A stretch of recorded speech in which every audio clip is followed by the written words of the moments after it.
अस्सलाम वालेकुम फ्रेंड्स, आज की वीडियो में हम डिस्कस करेंगे कि अगर आपके पास एक बड़ा इन्वर्टर लगा हुआ है जिसके साथ दो यानी कि 24 वोल्ट का एक बैंक लगा हुआ है, और या फिर आपके पास 6 किलोवाट या इससे बड़ा इन्वर्टर लगा हुआ है जिसमें आपके पास 4 बैटरियां जो कि 48 वोल्ट का एक पावर बैंक होता है वो लगा हुआ है, और आप उसको कई साल से यूज कर रहे हैं और आपको अब बैटरी बैकअप मिलना कम हो चुका है, और आप चाहते हैं कि आप उनमें से कुछ बैटरियां चेंज कर दें और कुछ बैटरियां जो पुरानी हैं उनको ही काम में चला लें।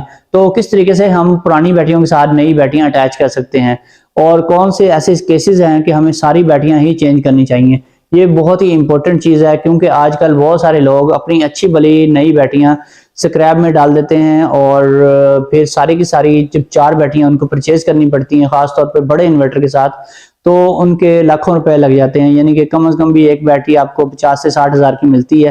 तो आपको कैसे पता चलेगा कि आपका अगर एक बैटरी चेंज करके गुजारा हो सकता है, वो आपको कैसे पता चलेगा?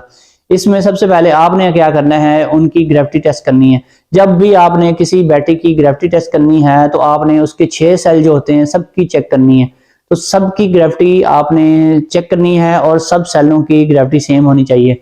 और आपके पास अगर 2 बैटरियों वाला यानी कि 3 या 4 किलोवाट का इन्वर्टर लगा हुआ है तो उसमें आपने क्या करना है, दोनों बैटरियों के 6 और 6 यानी कि 12 सेल्स हैं, उन सब की ग्रेविटी टेस्ट करनी है। अगर आपकी दोनों बैटरियों की ग्रेविटी ठीक है तो आपको बैटरी चेंज करने की जरूरत ही नहीं है।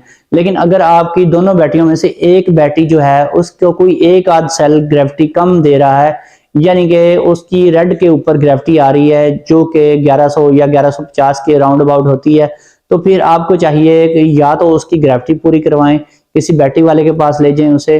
तो अगर फिर भी उसकी ग्रेविटी किसी एक सेल की भी पूरी नहीं होती तो आपको वो बैटरी रिप्लेस कर देनी चाहिए। अगर आपकी दूसरी बैटरी बिल्कुल ठीक है, यानी कि जैसा कि आपको पता है नई बैटरी जो होती है उसकी 1260 से 1280 के दरमियान ग्रेविटी होती है। यहाँ पर 1260 का मतलब है 1.260, और ये नई बैटरी की ग्रेविटी होती है 1250, 1260, 1270 या फिर मैक्सिमम 1280। अगर इस रेंज में आपकी एक बैटरी के सारे सेलों की ग्रेविटी है तो आपको वो बैटरी हरगिज हरगिज चेंज नहीं करनी चाहिए। आपको सिर्फ और सिर्फ दूसरी बैटरी ही चेंज करनी होती है जिसकी ग्रेविटी बहुत ज्यादा लो है या जिसके एक सेल की कम से कम ग्रेविटी बहुत लो हो चुकी है। अगर किसी बैटरी के एक सेल की ग्रेविटी इंतहाई लो यानी कि रेड पॉइंट के ऊपर आ जाए जो कि 1100 या 1150 के राउंड अबाउट होती है, तो आपको उसको फौरी तौर पर स्क्रैप में दे देना चाहिए। और दूसरी बैटरी जिसकी ग्रेविटी नई बैटरी के इक्वल है उसके साथ आप सिंगल सिर्फ एक बैटरी और लेकर लगाएंगे तो आपकी दोनों बैटरियां नई जैसा काम करेंगी। और फिर आपको कोशिश करनी चाहिए कि 1-2 साल के बाद आपकी जो पुरानी बैटरी है उसकी ग्रेविटी एक दफा फिर से चेक कर लें। अगर उसकी ग्रेविटी भी डाउन कभी कभार हो जाती है तो फिर आपको वो भी रिप्लेस करनी पड़ सकती है। इसी तरह से अगर आपके पास 4 बैटरियों वाला इन्वर्टर है तो उसमें भी अगर आपकी 1 या 2 बैटरियां डेड हैं तो आप उनको चेंज करके उनकी जगह पर नई बैटरियां लगा सकते हैं, और जो आपकी पुरानी बैटरियां हैं उनको आप काम में चला सकते हैं। लेकिन उसकी शर्त सिर्फ और सिर्फ एक ही है कि उनकी ग्रेविटी भी नई बैटरियों के इक्वल होनी चाहिए। अगर आपकी पुरानी बैटरियों की ग्रेविटी जो कि सीरीज में लगी हुई हैं उनकी ग्रेविटी अगर पूरी नहीं है और नई बैटरियों की ग्रेविटी ज्यादा है तो फिर क्या होगा? इसका सबसे बड़ा नुकसान ये होता है कि जब हम इन बैटरियों को सीरीज में जो लगी हुई होती हैं उनको जब चार्जिंग करवाते हैं इन्वर्टर के साथ तो नई बैटरियां फौरी तौर पे अपनी ग्रेविटी पूरी कर लेती हैं और मुकम्मल चार्ज हो जाती हैं। जब भी कोई बैटरी मुकम्मल चार्ज होती है तो वो अपनी ग्रेविटी पूरी बना लेती है, यानी कि जो 1280 ग्रेविटी होती है वो उसकी सारे सेलों की बन जाती है। लेकिन जो पुरानी बैटरियां होती हैं अगर उनमें कोई डिफेक्ट है या फिर अंदर से शॉर्ट सर्किटेड हैं तो या फिर वो सल्फेटेड हो चुकी हैं तो उनकी ग्रेविटी पूरी नहीं होती।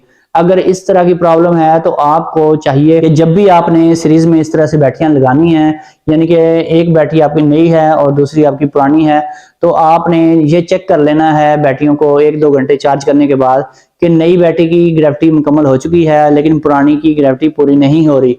जब इस तरह का केस हो तो आपको फौरी तौर पर जिसकी ग्रेविटी पूरी नहीं हो रही उसको भी आपको चेंज कर लेना चाहिए। अगर आपकी पुरानी बैटरी नई बैटरी के साथ ही अपनी ग्रेविटी पूरी कर लेती है तो फिर आपको टेंशन लेने वाली कोई जरूरत नहीं है। आपकी जो नई बैटरी है वो भी सेफ रहेगी, वो भी खराब नहीं होगी।